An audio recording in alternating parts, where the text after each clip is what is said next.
伫邦桥的浮洲英国上界出名的就是目年花茶。虽然造茶产业已经消失，不过目年伫当地也是真济真棒。新北市大关幼稚园为着要互囡仔知影目年的故事，老师和囡仔呢就用这目年来写台语歌，保留在地记忆。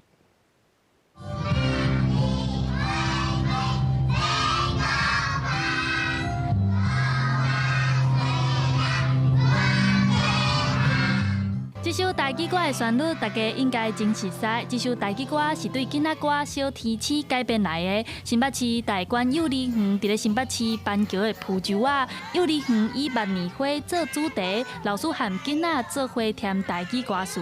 一寡人讲台语，阿公甲阿嬷愿意甲囡仔来讲台语，甚至是咱的老师嘛是拢开始有学台语的语言。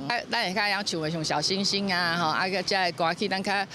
接听啊，甲台语的歌词投入去。园长讲，邦桥浮洲过去上出名的就是目年花茶。今年带囡仔伫咧社区行大的时，一阵囡仔叫目年花的香味吸引，所以学校决定带囡仔甲目年花的基地找回来。